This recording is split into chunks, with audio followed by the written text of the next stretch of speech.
What's up, everybody? Welcome to the newest episode of the Debate Maze. I am your host, Matthew Swanenberg, and I am honored to be joined once again by the OG debateman himself, Mr. Nathan Poplin. What's up, guys? Good to be here as proud always. Celtics fan. They put up a valiant fight. We did, and I do wholeheartedly believe we'll be back at some point in the near future.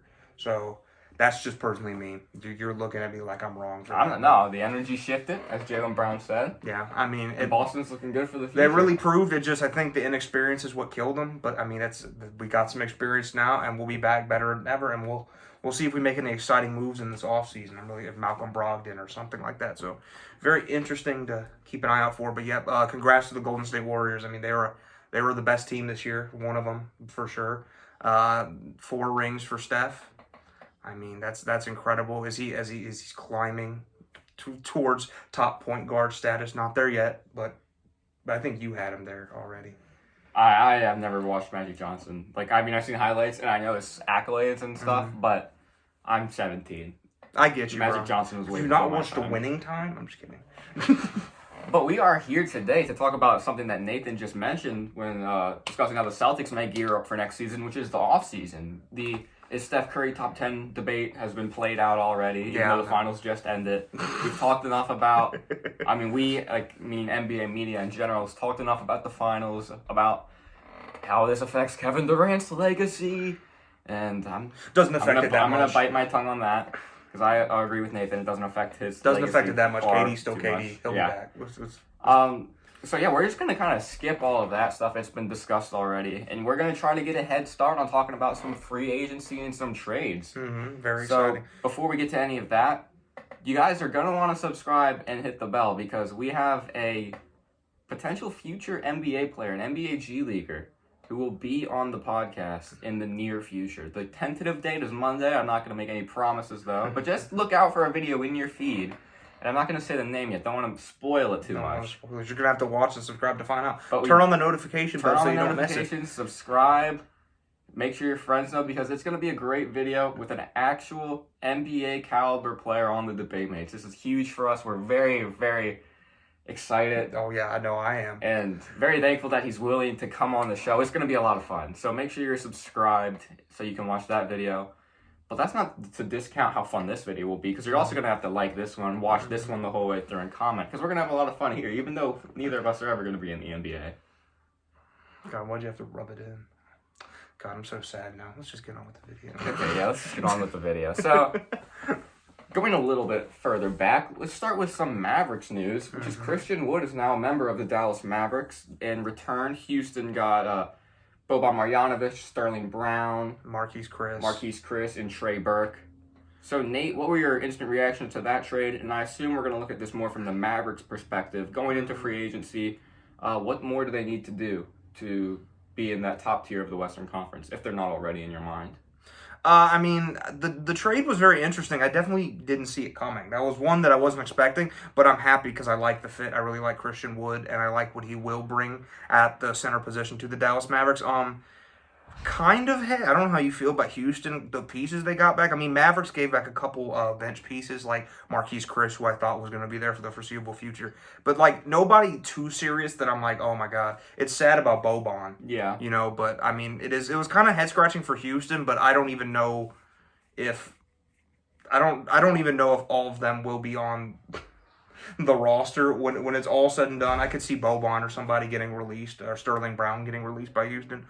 I think personally what they need is just another top tier small forward. I mean, you got Christian Wood, and I'm cool with Dorian Finney-Smith playing your small forward in the future. I think one name I brought up to you was OG Anunoby. I think that would be a very interesting piece. We know he can defend, and he is a pretty reliable scorer. We've seen the last couple of years with I believe he came out in the same draft as Tatum. So I remember the early years, a lot of comparisons between the two. Tatum obviously better, but I mean, OG Anunoby be an interesting fit. I just think they need a goated defensive, a good two-way small forward. I think that's the one thing they're missing.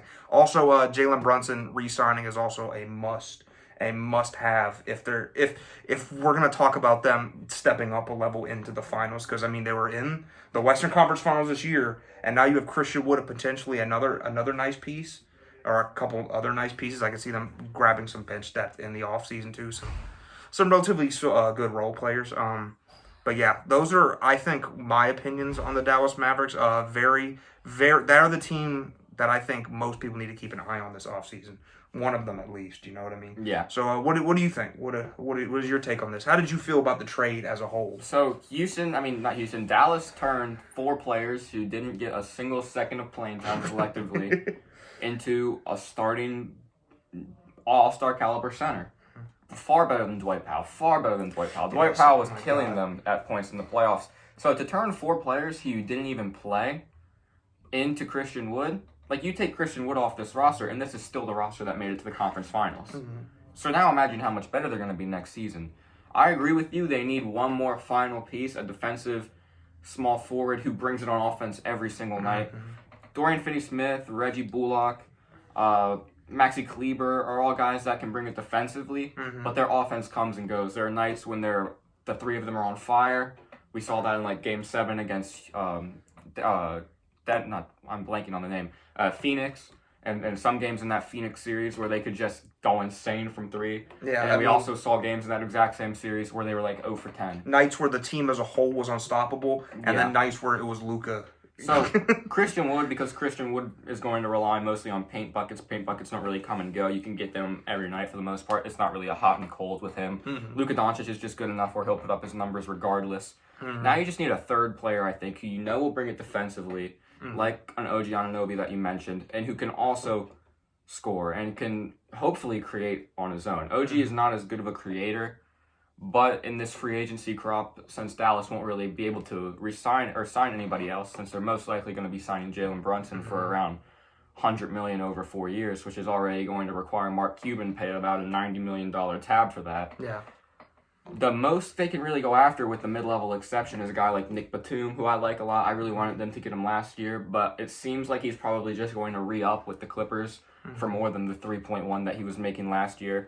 I don't see any reason why Otto Porter Jr. wouldn't re-sign with the Warriors. I mean, I guess it could be like a PJ Tucker situation. Where he wanted Milwaukee and then wanted more money. When it comes to Golden State, that team is so complete and so good. Like, why would you? And he did play solid in the postseason, so he has a role there. I would be genuinely shocked if he did just up and leave. I was shocked when PJ Tucker left Milwaukee. The fans loved him. He was integral to them winning the championship. I think we all are. Yeah, when he packed it up and went to Miami, I was like, I thought you would have stayed and tried to run it back. Yeah.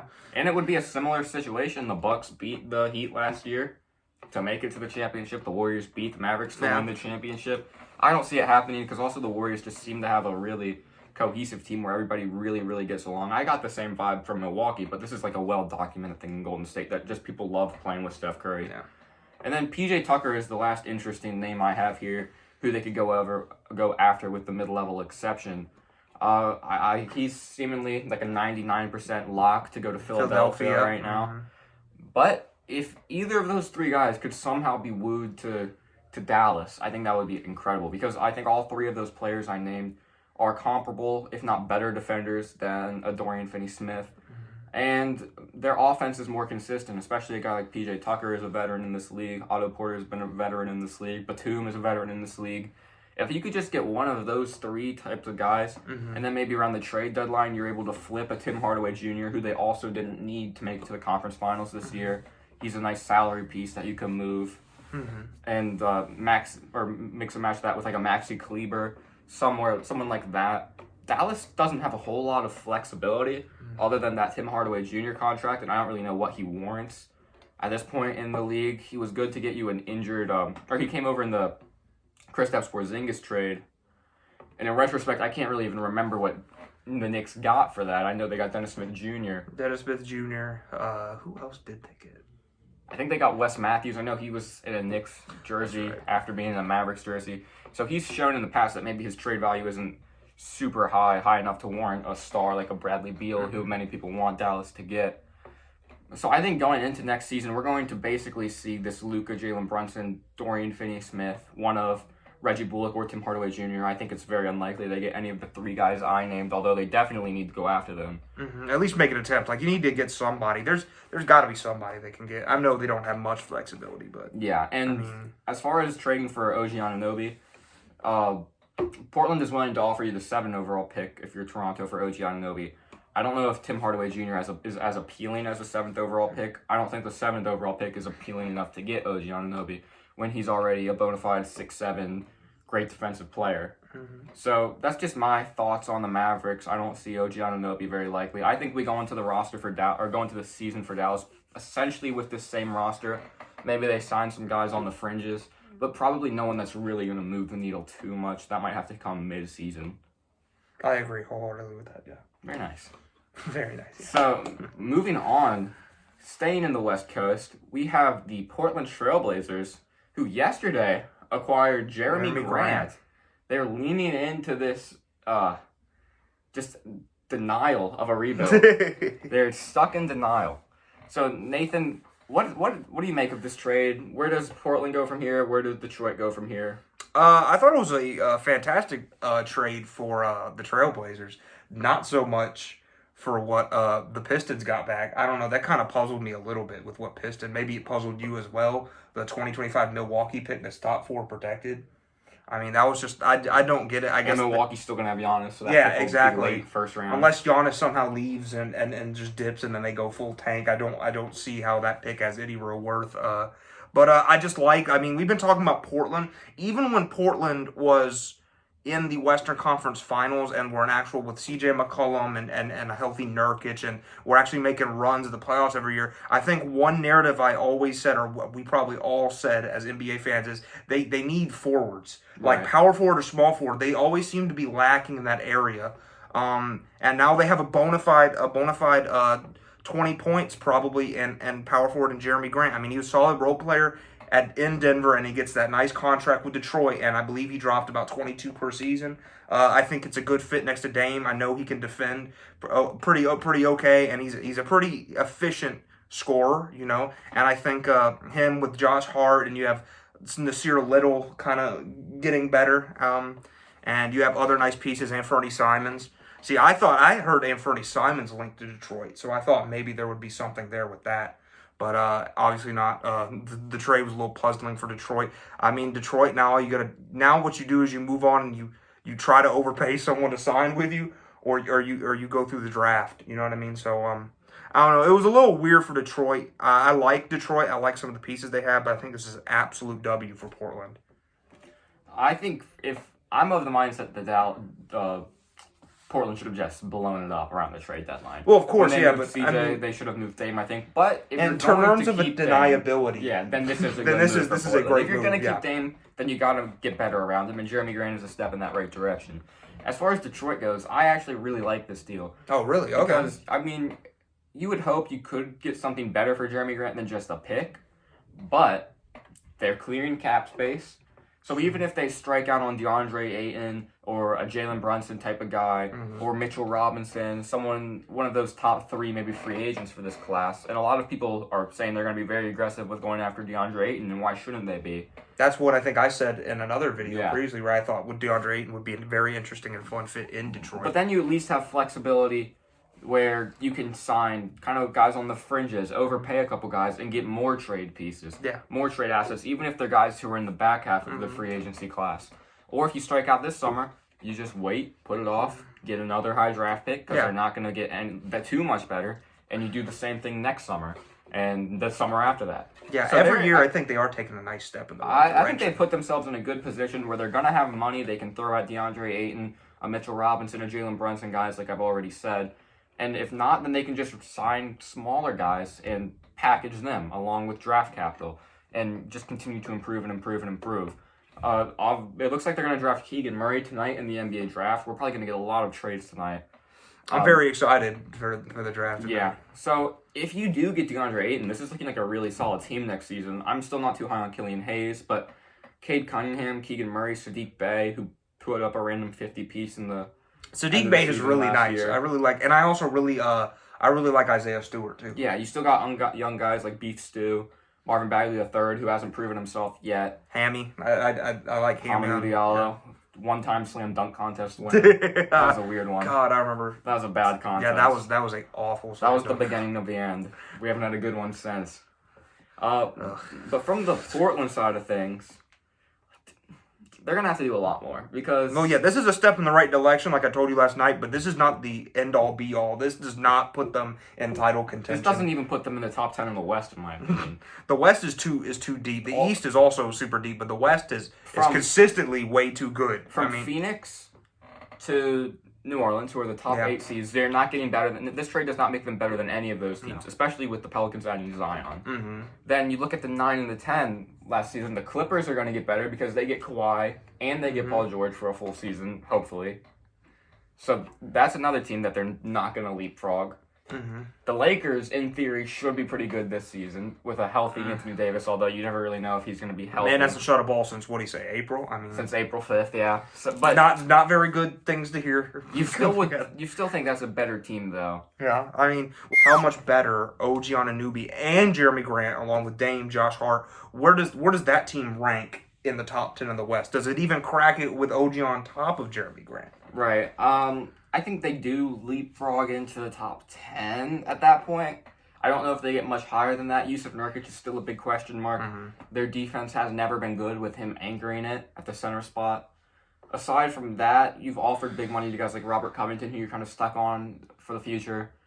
Eric Bledsoe is there. Josh Hart is there. Joe Ingles is there. I just don't think they have the pieces around Damian Lillard to really make a run. Mm-hmm. If they make it to even a 10 seed to get in... I mean, Damian Lillard is good enough that he can win 2 games by himself to propel Portland from a 10 to an 8.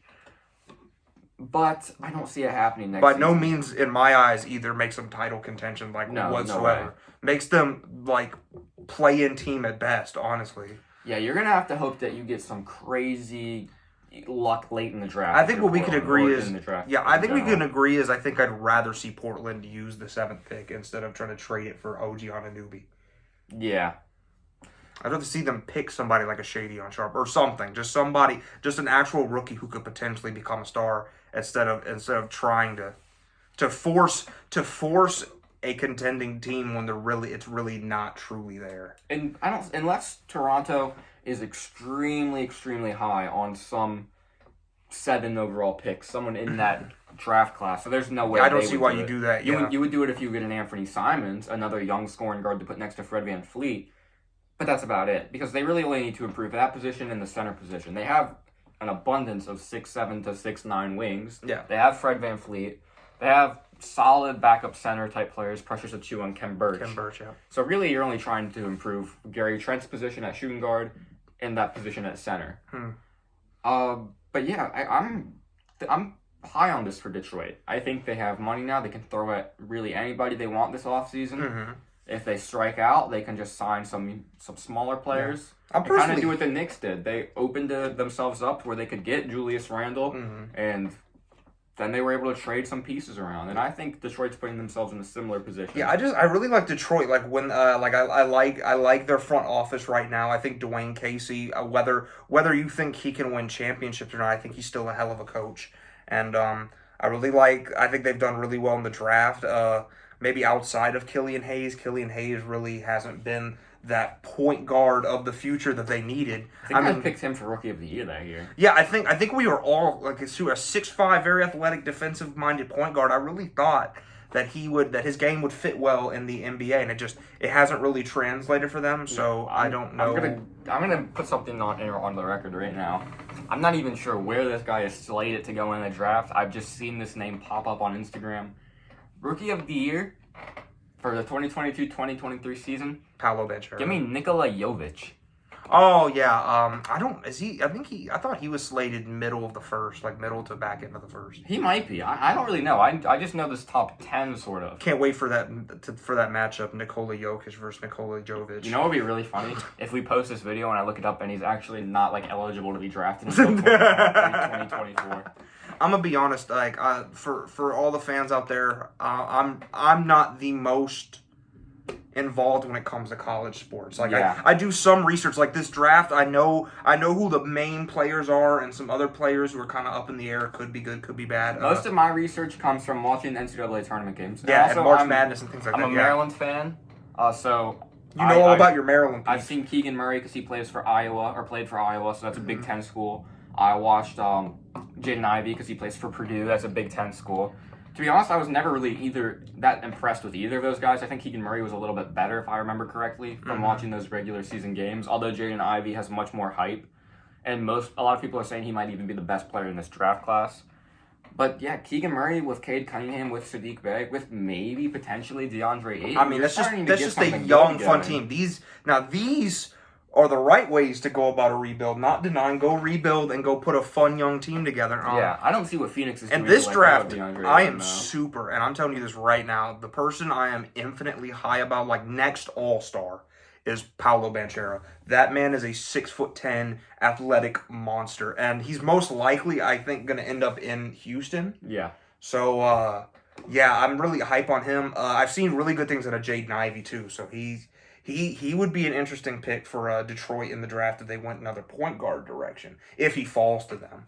Because, like I was telling you, I've heard Keegan Murray's probably either going to Detroit or Sacramento is going to sweep him up because Sacramento is also really Sacramento interesting. needs point guards, They only have 8. Yeah, they only have 8. It was like Cleveland when they had all those power forwards and centers. It's like, we just need one more, man. And OKC seems locked in on Chet.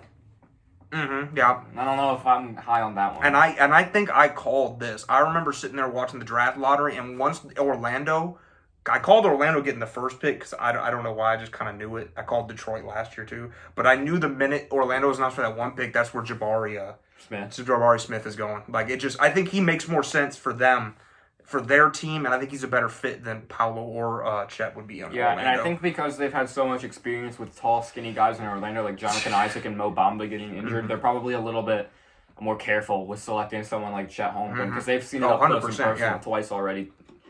Whereas the Thunder have had pretty good luck with their tall, skinny guys they've drafted in recent history.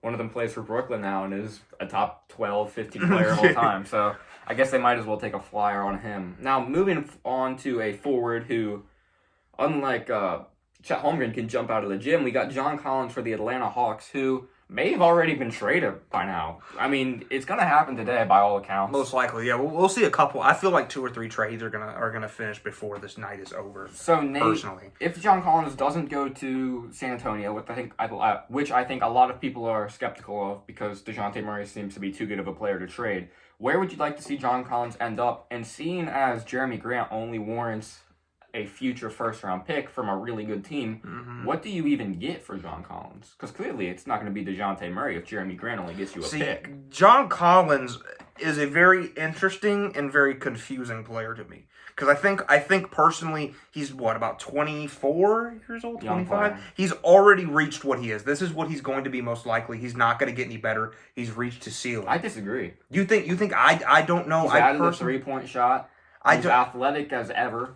I mean, I just don't see him getting it. Even if you want to say he has a reached ceiling, how much better does he get from what he is now? He's not going to be a superstar. No, I don't think he ever will be. But I mean, there's a couple teams I feel like that could use him. Dallas, I'm just kidding. They could have. I mean, that would be interesting. How do you like the fit? How would you have liked the fit though of John Collins next to Christian Wood?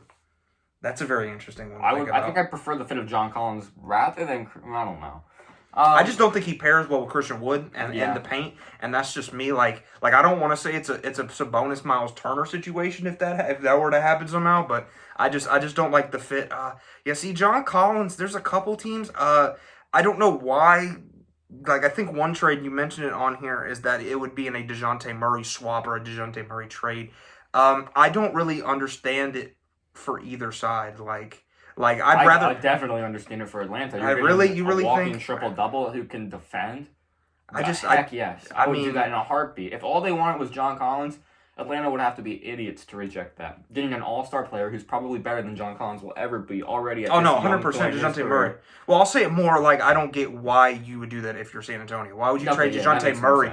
Why would you? That's what I meant, but I kind of just misspoke. Why would you do that? That's your all-star. That is your guy. A defensive-minded point guard who is phenomenal and is just very fun to watch, even though he plays for arguably one of the most boring organizations in the league. But why would you trade him away for John Collins? I don't know how that makes sense. Like, is Pop really thinking John Collins is worth trading away to DeJounte Murray? I don't know. Maybe they're just at the point where they look around at their periphery pieces, like Keldon Johnson, Devin Vassell, so on and so forth, Lonnie Walker, and they say, even if we do get DeJounte Murray, the rest of this roster is not good enough to contend anytime soon. Like, it's not really even good enough to rebuild around. They have some kind of promising young pieces, but I feel like DeJounte Murray and maybe Keldon Johnson are really the only two that have consistently shown star potential, with DeJounte Murray already being a star. So maybe that's where they're coming from. They're saying, this roster's not even good to rebuild around. We just need more and more picks. But I still keep DeJounte Murray. Yeah, exactly. Replacing DeJounte Murray and putting your eggs in the basket of John Collins to really propel you makes no sense to me whatsoever. Well, I just think they would be hoping that alongside John Collins also comes like 3 first-round picks. Also comes a Kevin Huerter type of player. And hopefully I believe, what pick do they have in the draft this year? San Antonio? Yeah, they have what? The 15th, something like that? Something around there, yeah. Yeah, so, like, I think they're hoping that also, like, they can find their guy in the draft. Maybe even a replacement for DeJounte Murray, which I don't think you're going to find in the draft. No. Past pick 10 is really where I'm like, I don't think. But you never know. I mean, Jokic was picked during a Taco Bell commercial in the second round, you know? So, I mean, you never know. That's the great thing about the league. You don't know. I mean, Banchero could be absolute garbage, and then someone in the second round could propel Nathan, to I all-star. have a question for you. But what do you prefer, Taco Bell or Nikola Jokic? I know you're a big Taco Bell guy. I prefer Taco Bell. Respectable. It's respectable, yeah. Don't get me wrong, Jokic is fun to watch and is awesome, but also I just prefer Embiid over Jokic, no matter whether I think they're better or not at this point. If he's better than him is out of the question.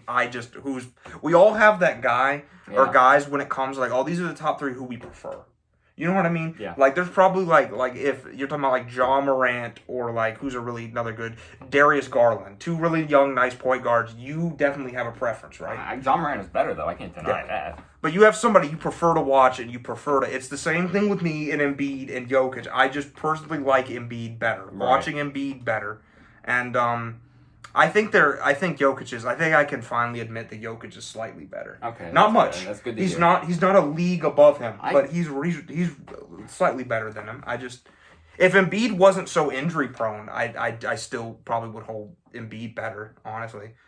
Yeah, I can see this fascination with Atlanta with trading John Collins. Yeah, it seems like this has been going on for years now. Well, it seems like we heard the inklings that Trae Young and John Collins really weren't getting along, and that maybe this trade would have happened a year ago or something. You know what I mean?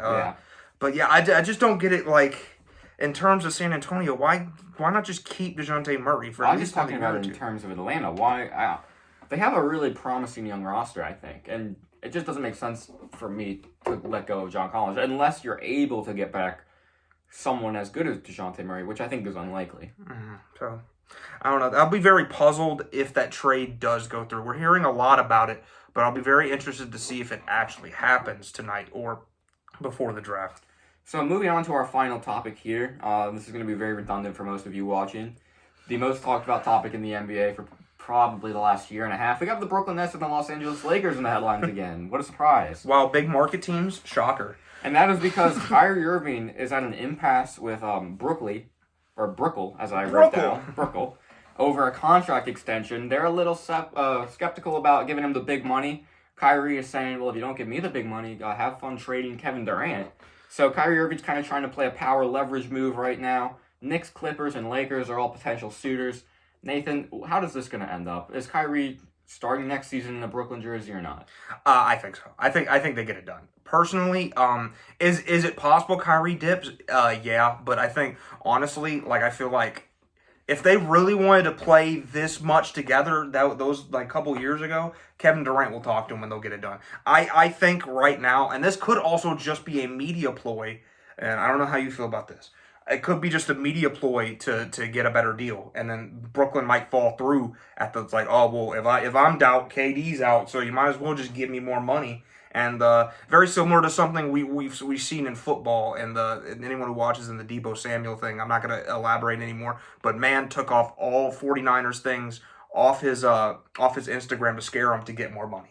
And we could be seeing, I would not put it past Mr. Flat Earth himself to do something so stupid like that, even though he was the most frustrating player outside of Ben Simmons last season. Yeah. From even the organization, both Ben Simmons and Kyrie's, there was stress from the players inside the organization. Like, what are you doing? I keep forgetting that they have Ben Simmons, honestly. Yeah, that's just, and now they're both there. I personally don't see Kyrie. The one team that interests me is the Clippers. That's one that it would be interesting. Healthy Paul George, Kawhi, and Kyrie. The Knicks are the only realistic team to get this done. Realistic, yes. Cap space to do Realistically, yes. This is the one that intrigues me. And could the Lakers? I mean, there was something I read a post that said that LeBron and Kyrie have exchanged some messages about a possible reunion, but I don't foresee that happening. So where I stand on it, Brooklyn re-signs Kyrie Irving by the end of the offseason. I agree. I think this is just a whole... I don't think the drama is a whole lot of nothing. I think that's a sign of what has happened and a sign of things to come as long as Kyrie is in a Brooklyn jersey. Mm-hmm. Wherever Kyrie goes, there's going to be drama. So I don't think that is the fake headline out of all of this. I think the fake headline out of all this is that Kyrie actually may leave. Mm-hmm. I think there's probably close to a 100% chance that he re-signs in Brooklyn. Even if it's just for 1 year, he just accepts that final year in his contract, and then after that goes and looks around when KD would be at that point 34 years old. Maybe at that point he wants to go hop to another team. But Kyrie has really been the reason that Brooklyn didn't win the championship last year, probably the reason they didn't win the championship this year. If he gets vaccinated, I think James Harden never requests a trade. And maybe you don't win the championship this year with Harden declining as much as he did, but maybe Harden is more incentivized to stay in shape and doesn't decline as much. Exactly. There's so many what-ifs with that Brooklyn Nets team, and most of them are centered around Kyrie Irving. He's just been aggravating to me for the last couple years, and I may be also a bit biased, but you know what? That's never stopped me before. Okay, so but him and Ben Simmons have been so frustrating. But I think so. We both agree he's most likely not going to any of these three teams, and he's going to go back to Brooklyn. Maybe Detroit's going to sign him. Detroit. maybe Kyrie is going to Detroit. No, Detroit's where Westbrook's going. Oh, right, of course. That's where Westbrook's going to get buried over in Detroit.